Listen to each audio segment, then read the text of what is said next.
terbebas korupsi nek ana KPK, urip makmur nek ana menteri kemakmuran. Pokoke kabeh kuwi mbok gantungno pejabat negara. Mulane tau hitam jeblok, sak jeblok-jebloke. Misalnya rasa sejahtera, sare menteri sosial harusnya gini-gini. Ngono korupsi salah KPK, ngono ono keamanan salah polisi. Senengane nyalahno wong. Gue sekali-kali nganggo tauhid. Nah ono adab iku mergo dosa yang sudah kelewat. Ya tapi kan gak mungkin ngomong bernegara gitu. Tapi atas nama iman bahasa kita seperti itu. Kalau atas nama bernegara emang kita butuh polisi, butuh tentara, butuh KPK.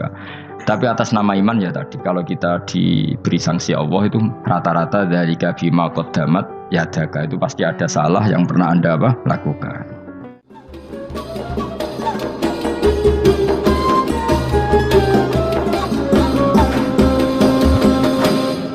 Terus ngendikane Rasulullah sallallahu alaihi wasallam ngendikane la yazalul mar'u fi fushatin min dini malam yusib daman haroman. Labalan malih nggih. La yazalul mar'u fi fushatin min dini malam yusib daman haroman. Seseorang itu boleh serilek-rileknya dalam beragama asal dia tidak punya masa lalu mengalirkan darah yang terhormat. Gamane cara Jawa ora tau mateni wong, ora tau mateni wong, ora tau mateni wong mukmin utawa ora oleh mateni wong sing muahad atau musta'man. Ya ada aturannya lah. Jadi kalau sampean urip ora tau mateni wong iku wis cara beragama iku rileks karena fifus satin mintin. Nah tentu mateni itu ada banyak sebab, diantaranya fatwa yang ekstrim. Sehingga ulama dulu itu senang diguyon sampai keterusan saiki.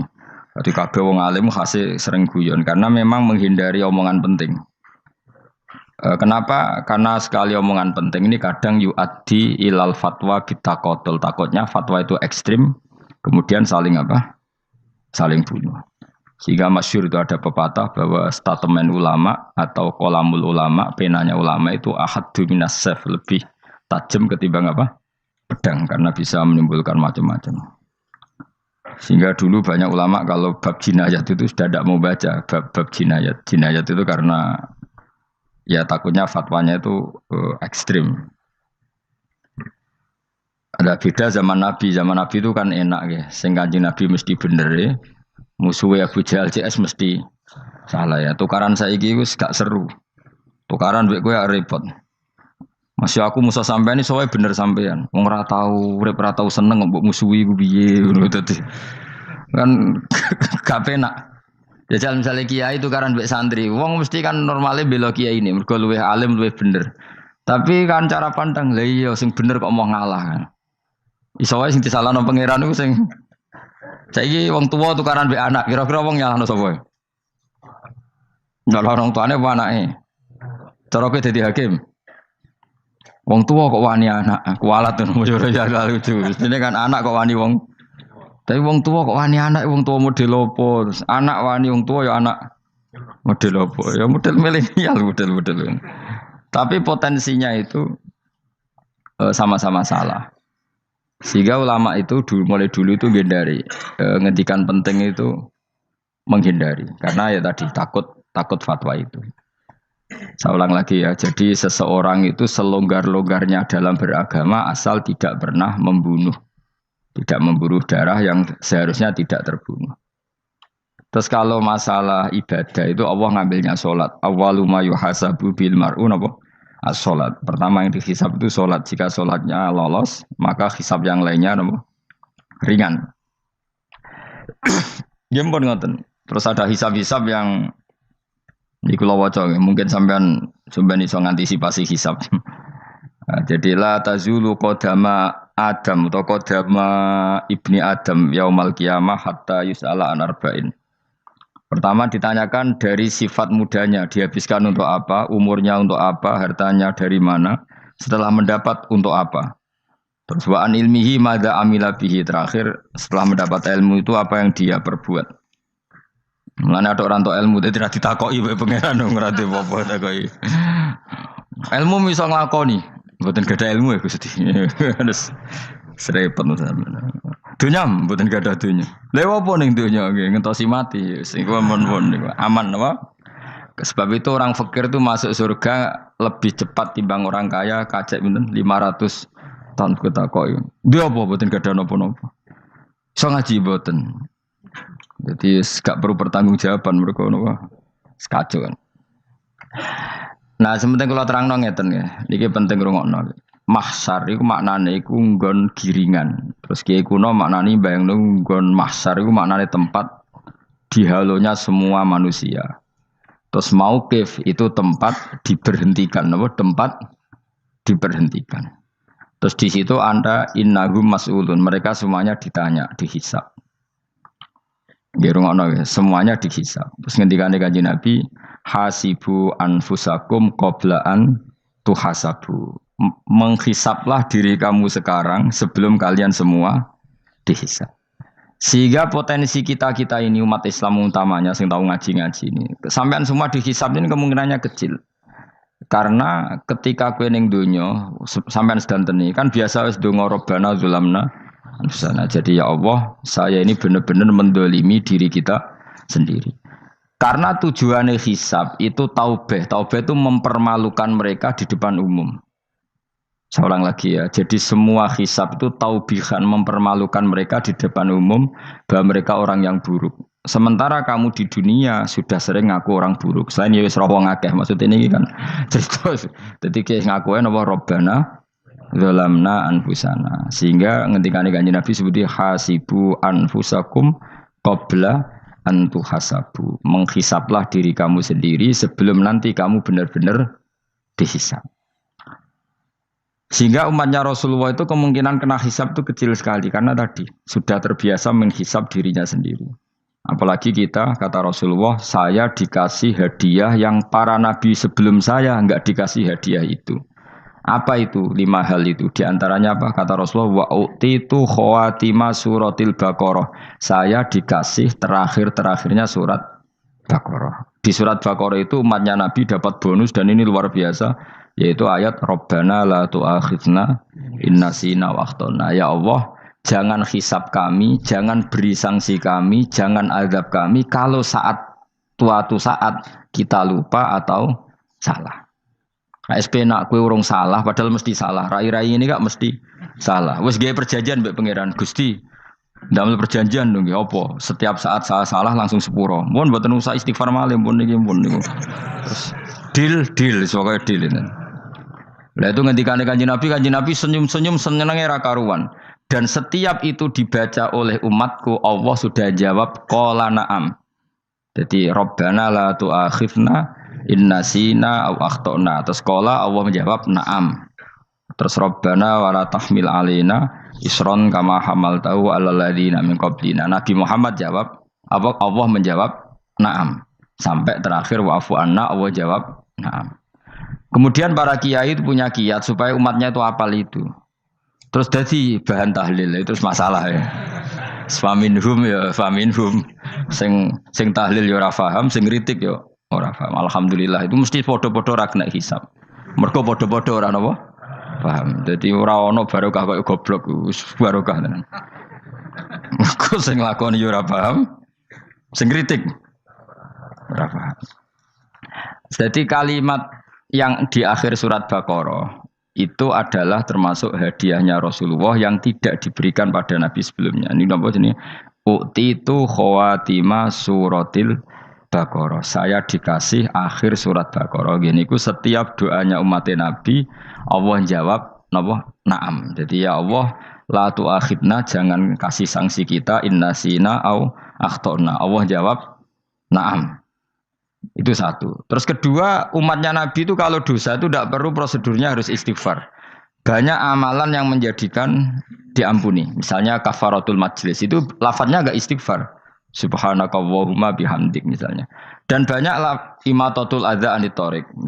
Misalnya Nabi pernah cerita ada seseorang yang nakal, kemudian gara-gara menyingkirkan duri di jalan yang ganggu orang lewat, kemudian Allah memaafkan. Ada yang dimaafkan karena ngombeni anjing, macam-macam lah. Kemudian ngombeni santri, macam-macam. Sehingga potensi kita dimaafkan itu tinggi sekali karena ada sekian amal yang itu menjadi sebab ridhanya Allah Taala. Malah kalau dalam dunia wali itu ada seorang wali mau ngarang kitab, kemudian tintanya itu diminum lalat, dia membiarkan tinta itu sampai lalatnya sampai kenyang. Kemudian gara-gara itu dimaafkan oleh Allah Subhanahu wa taala. Banyak sekali. Sehingga potensi kita dimaafkan tinggi. Terus turu sudah ada orang rasani wong enggak macam-macam lah. Iku ya insyaallah disepuro pangeran. Dadi ana wali mergo kakean apa? Turu ditakoki, "Kenapa kok turu wong wali?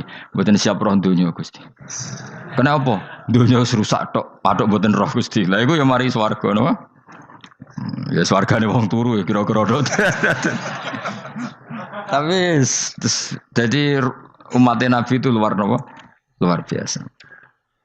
Makanya saya yang heran nih, kalau ada orang alim bikin gerakan terlalu tenanan itu keliru, biasa mawon. Turu ku ya ibadah, wae agar gak zina, gak maling, wae agar gak nglakoni dosa gede ini sanggep ae napa? Ibadah. Karena tadi Rabbana la tu'akhidna in nasina wa akhtana. Terus Allah jawab na'am. Sehingga kiai-kiai itu takut orang itu lupa, terus dimodifikasi sedemikian rupa jadi wiridan. Tapi alhamdulillah kok banyak yang kritik. Jadi ya biar seimbang, no? Seimbang apa alam demokrasi. Jadi kalau lagi kecewa mbek sing kritik, mergo insyaallah rapati paham masalah usul ini. Karena satu-satunya cara supaya orang paham tuh pancen yo dijak latihan bareng-bareng. Gak ngono wis malah ra paham blas. Ya tapi tadi ya semua itu resiko. Zaman Nabi Sugeng ana ibadah sunat dilakoni terus, Nabi yo duka, kuwatire dianggap wajib. Tapi nek ora dilakoni blas Nabi yo duka, wong sunat ora tau dilakoni. Jadi sudah alhamdulillah sekarang ana sing ngritik, ana sing setuju biar seimbang no. Wong padha ora pahame wae napa? Padha paham. Padahal makna ayat itu luar biasa. Rabbana la tu'akhidna in nasina wa akhtana. Terus kedua, Rabbana wala tahmil alaina isran kama hamaltahu alal ladina min qablina. Ya Allah, jangan beri beban kami sebagaimana Engkau memberi beban kepada orang sebelum kami. Dulu itu kalau ada orang yang salah, itu harus dibunuh oleh orang yang tidak salah. Liyaqtulal bari minkum al mujrima, supaya yang tidak salah membunuh yang salah. Sehingga ketika umatnya Nabi Musa menyembah anak sapi, ijel itu, apa kata Allah? Fatubu ila bariikum faqtulu anfusakum. Kamu syaratnya tobat harus saling membunuh, yaitu orang yang terbebas dari dosa itu membunuh yang tidak dosa. Masyhur itu. Terus Allah mengirimkan mendung yang pekat, terus gelap. Ketika gelap itu yang al-bari yang enggak dosa mengeksekusi yang dosa. Sekarang kan enggak, paling tangkap KPK. Berarti penjara mulai juga sisa korupsi jakake. Jadi penak lah pokoknya zaman akhir itu penak. Pemenang saya KPK ini mulai disoal, jadi aman lah. Sebuah sing bener di. Aja nih ya sing bener ya pangeran. Misalnya rasa KPK lah nak kita takwa ya rasa korupsi. Kalau KPK dilemahkan nanti yang korupsi marah. Lah masih orang KPK lah nak di pangeran kan ya aman karena korupsi. Kowe ku aneh-aneh wae. Kowe ku wong mukmin kok bakas ngono. Kowe sementing iku nak kowe wedi pangeran kan ra usah polisi, ra usah KPK wis tetep ra usah dosa wong wedine mbek pangeran. Nah, kecuali ra usah pangeran ateis, iku masalah. Ya, tapi kan omongan ini gak populer, padahal bener. Nah, aneh. Jadi karep pemilu ngene, terbebas korupsi nek ana KPK, urip makmur nek ana menteri kemakmuran. Pokoke kabeh kuwi mbok gantungno pejabat negara. Mengane tau hitam jeblok, sak jeblok-jebloke. Misalnya rasa sejahtera, saya menteri sosial harusnya gini-gini. Ngono korupsi salah KPK. Ngono ana ora keamanan salah polisi. Senengane nyalahno wong. Gue sekali-kali nganggo tauhid. Nek ana adab iku mergo dosa yang sudah kelewat. Ya tapi kan gak mungkin ngomong bernegara gitu. Tapi atas nama iman bahasa kita seperti itu. Kalau atas nama bernegara emang kita butuh polisi, butuh tentara, butuh KPK. Tapi atas nama iman ya tadi. Kalau kita diberi sanksi Allah itu rata-rata dari bima qaddamat yadaka itu pasti ada salah yang pernah Anda lakukan. Ya tapi sudahlah ini zaman sudah seperti ini. Anut umumnya wong akeh. Kalau terang malih masalah hisab ya. Hasibu anfusakum qabla an tuhasabu. Kamu menghisaplah diri kamu sebelum kamu dihisab. Misalnya saya sebagai ulama, tentu hisab terberat saya itu kitmanul ilmi, menyembunyikan apa? Ilmu. Karena ilmu kalau disembunyikan tuh bahaya sekali. Bayangkan di alam fisik. Misalnya ada orang berkebutuhan pada kemaksiatan, terus di situ ditulis bar, karaoke misalnya. Orang bisa ke sana karena ada tulisannya, ada WA-nya, ada alamatnya. Kemudian ketika Anda bisa Fathul Qorib, tidak ada tulisannya. Harusnya Anda juga nulis ahli Fathul Qorib, ahli Fathul Mu'in. Nah, atau ahli Jaljalut tulis saja. Ahli Primbon. Enggak apa-apa tulis saja. Penerus Ronggo Warsito tulis saja. Zaman gendeng nara melok gendeng ra keduman tulis saja. Tapi barokahnya tulisan itu kan orang bisa tahu. Makanya kenapa banyak orang sufi yang sudah menyembunyikan diri warnanya nakal-nakal karena dia disalahkan Allah karena menyembunyikan ilmu. Saya itu orang yang senang tertutup kecuali masalah ilmu. Saya mau mengajar terbuka seperti ini. Karena tadi awal dari dikenalinya kemakrufan adalah dimaklumatkan. Awal dari dikenalinya keburukan juga karena dimaklumatkan. Betapa celakanya kalau kemungkaran dimaklumatkan sementara kebenaran tidak dimaklumatkan. Makanya Mbah Mun itu sampai berfatwa, Mbah Mun guru saya itu. Nak ono masjid ra ono menawarane Mbah Mun duka. Masjid kok ora ono menarane, wajib ono. Dulu saya iskal kenapa menara jadi wajib. Tapi setelah saya tambah angan-angan, secara fikih jelas tidak wajib. Tapi coba bayangkan, misalnya ada bar lampunya tinggi, orang dari jauh tahu itu bar, sehingga kalau mau maksiat misalnya ingin ke sana. Sekarang misalnya masjid gak ada menara, ada orang ingin sholat, ono masjid tahu orang. Tapi baru kayak ada menaranya kan, tahu. Intinya semua kebaikan itu harus dimanarohkan. Makanya manaroh itu dari kata nur, dimenarakan, dari kata nur, dari kata dicahayakan, dimaklumatkan. Sehingga mulai dulu lama itu meskipun humul itu menyembunyikan diri. Tapi kalau masalah ilmu mereka membuka diri. Loh, coba kalau misalnya ngaji seperti saya ini, saya tidak terang-terangan jadi orang alim. Sebetulnya nggak baik. Kalau kamu ujub, sombong, aku orang alim itu tidak baik. Tapi kalau kita kan tidak karena ujub tadi, harus memaklumatkan. Coba berapa bapak-bapak yang tertolong nyari bidan ketika istrinya hamil. Gara-gara tulisan karena yang nolong itu. Bidan. Ya kan? Dokter gigi. Atau kalau enggak dokter, ya ahli gigi. Ahli gigi itu yang dipasang tanpa medis itu. Tidak kamu menjadi tahu karena apa coba? Tulisan. Tapi kenapa kebaikan tidak seperti itu? Harusnya sampean ya tulis saja. Misalnya sampean enggak alim saja, maklar orang alim. Siap menyalurkan ke tempat-tempat orang alim. Coba TKI tenaga kerja itu. Mereka tahu Korea, Hongkong karena tulisan penyalur tenaga kerja. Tulis saja rumah kamu penyalur ke orang alim. Nanti antar kebeduan. Kalau ada orang tanya, maksudnya gimana? Kalau butuh orang alim, tak antarkan. Oh ya sudah, itu kalau se-Indonesia, itu luar biasa. Jadi yang ngajinya dulu Fathul Qorib sampai bab sholat itu saja. Ahli Fathul Qorib sampai bab sholat. Tulis saja dalam kurung pemahaman pas-pasan. Enggak apa-apa. Lo coba dokter itu kan fair. Kalau ilmunya pas-pasan tulis dokter umum. Kalau dia merasa pinter dokter spesialis. Dan itu menjadi orang tahu. Tulis saya kan ahli saraf. Nah, lo buatan guyon itu betul. Makanya saya ini termasuk orang yang menyembunyikan diri. Tapi kalau bab ilmu enggak. Sehingga nyun saya ada sombong banyak gus-gus alim yang ngaji saya Jamul Jame, ngaji Mahali. Padahal itu kitab tersulit di pondok. Tapi gara-gara saya sering cerita, saya pernah ngaji Jamul Jame sama Mbah Mun. Saya pernah mentakriri kitab ini, kitab ini. Nya banyak yang ngaji saya. Kalau tanpa itu kan mereka tidak tahu. Ya sampai nggak apa-apa kalau menyaingi saya. Tulis saja di rumah kamu ahli Jamul Jame. Barang diparani ahli apa? Ahli jilid. Maksudnya kalau kitab kamu rusak bawa sini. Ya enggak apa-apa. Nah, sehingga syarat utama jadi nabi itu sebetulnya memaklumatkan diri.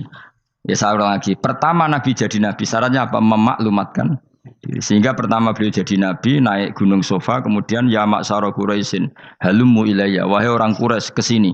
Terus Nabi mulai manggil satu-satu, ya Bani Abdi Amanaf ke sini, ya Bani Fihr ke sini. Terus saya ini adalah An-Nadhirul Mubin. Saya sekarang diangkat jadi nabi. Terus Abu Lahab marah-marah, tabban laka ya Muhammad alihada jama'tana. Muhammad kamu itu orang sial, kita enak-enakan tidur gara-gara kamu manggil kita datang, ternyata hanya untuk urusan seperti ini. Makanya terus ada tabat yada abi labi watab. Tapi yang iman kemudian tanya, Muhammad kalau kamu setelah jadi nabi, misinya apa? Saya diutus Allah untuk kamu menyembah Allah, tidak boleh menyekutukan Allah dan Allah memerintahkan kamu afaf itu meninggalkan zina, meninggalkan maling gini-gini. Coba kalau Nabi tidak memaklumatkan diri, jadi Nabi seklunak-klunus, ketemu wong monggo nggih. Ada temu dia nggih. Sing ngerti nak Nabi ku sapa aja. Sehingga orang-orang yang humul, yang menyembunyikan diri itu di bab ulama masalah besar itu. Karena ciri utama dosa adalah kitmanul ilm. Makanya Nabi sidik amanat tabligh fatona. Tabligh itu lawan katanya apa? Kitman. Makanya saya ngaji di mana-mana. Saya di Jakarta ngaji, di sini ngaji, di Pasuruan ngaji. Harus dimaklumatkan ilmu. Dan kalau ada orang tanya ya tak jawab. Saya tuh kitab yang paling aneh di pesantren, misalnya yang mulai aneh lah, gak Jamul Jami'. Saya sampai sekarang masih ngajar Jamul Jami'. Kitab yang aneh. Macane lagi roh judulnya pusing. Jamul Jawami', kumpulane pira-pira kumpulan. Jadi ilmu apa ae ana ning kono. Sing gak ana ilmu dukun, mboten enten. Ilmu carane bodoni ya ora ana. Ning kono mau carane mlebu swarga tok. Mane potensi kula mlebu swarga itu tinggi sekali. Cara sing model piye duwe. Dadi mun. Dadi cara sing model piye duwe. Dadi cukup banyak napa? Cara.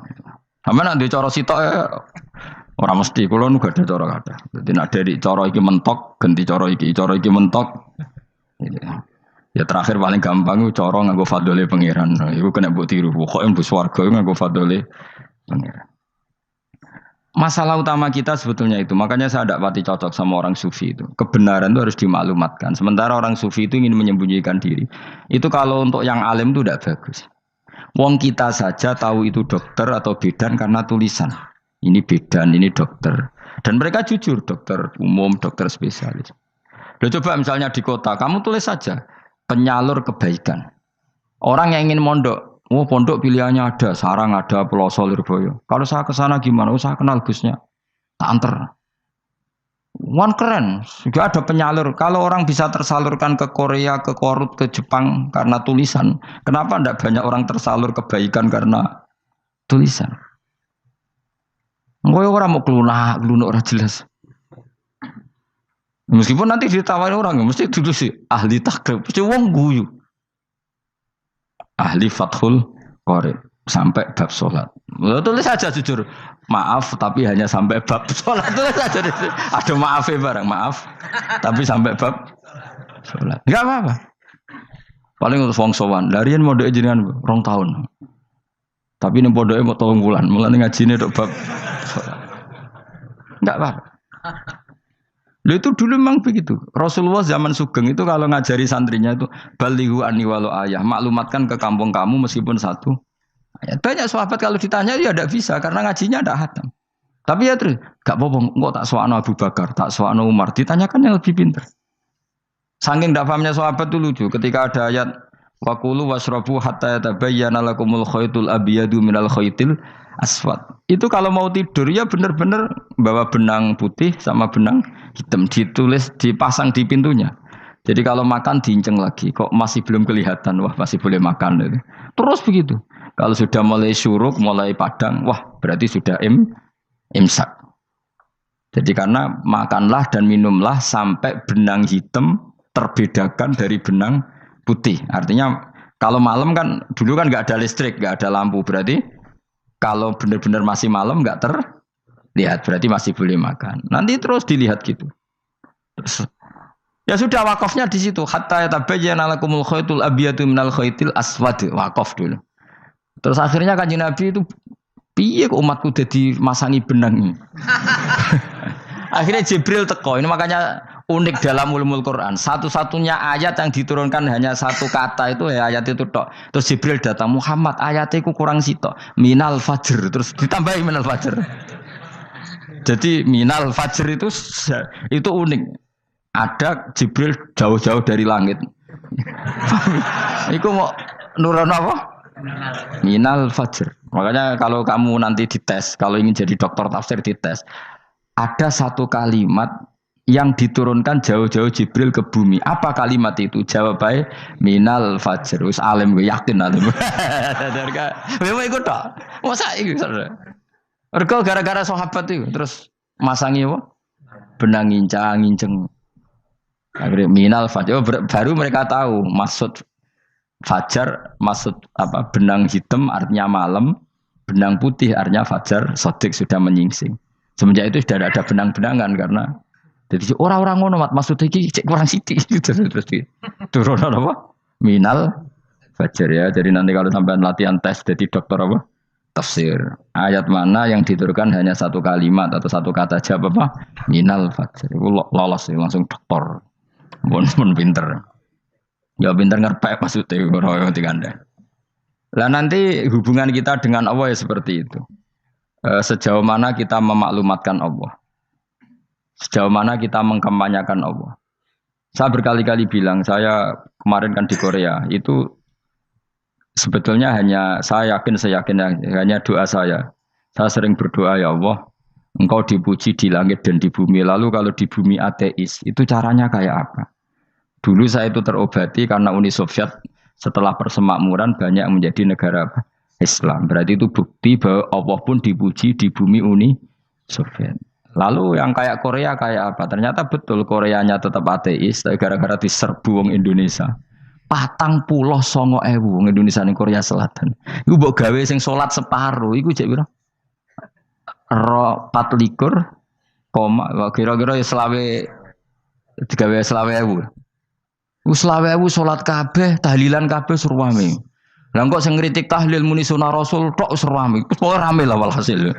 Itu tahlilan wah itu enggak ada hadisnya. Gak apa-apa sing penting muni hadis sing sitok tahlil muni hadis ya ibadah, tahlil ya ibadah. Mbok lah soal kok bener ding totalan guri. Sing penting rame. Maksudnya sementing rame ngomong visi Islam. Itu Islam tahlil sitok Islam sunnah Rasul enggak masalah. Wong ape yakin bener saiki ya ora ono klarifikasi, tapi sementing kan kabeh ngomong tentang Islam. Artinya gini, Allah punya cara untuk supaya bumi Korea itu ada yang bertasbih bersujud. Mil'us samawati wa mil'ul. Allah tidak kurang cara. Golek wong kedonyan ditawarik ke sana demi uang, bareng wis ning kono dielingno pangeran. Segawe masjid, kontrak masjid macam-macam lah, masjid kontrakan ning Korea. Nang kene ra ono masjid. Pusing. Saya pernah ngisi di satu masjid itu gambare pintu gerbangnya bukan salib kan. Ternyata tingkat 1 itu gereja, tingkat 2 bar, tingkat 3 masjid. Kadang ya kebalikan masjid, bar, gereja. Satu gedung. Jadi malaikat saya tidak tahu lewatnya gimana itu kan. Enggak tahu itu cara lewat gimana karena malaikat bagian rahmat itu enggak bisa dia lewat salib. Ya. Tapi dia harus menulis ganjaran yang sholat. Nggak tahu saya lewatnya dari mana karena itu. Ya tentu dia punya cara lah. Tapi yang jelas ya agak bingung ini gimana. Itu pernah yang tingkat 2 itu bar pas aktif. Ada santri yang ya pekerja imannya pas-pasan. Kalau nanti gue sebagai Jumatan mlebu bar pas aktif. Wakai wong ayu. Meh wera Jumatan. Mereka mau tingkat 2 bar, tingkat 3 masjid. Itu ono khutbah yang barnya tetap main. Ada bar yang masjidnya tetap khutbah. Itu masuk bar. Sudah Jumatan apa ning kene wae.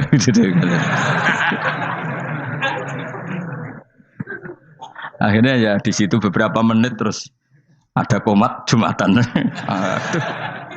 Dosa ta Gus ini. Ya aku muni. Ya segelem Jumatan ku apik. Wong mesti dilakoni kok takok dosa ta Gus. Oh raimu kadung lakoni kok takok.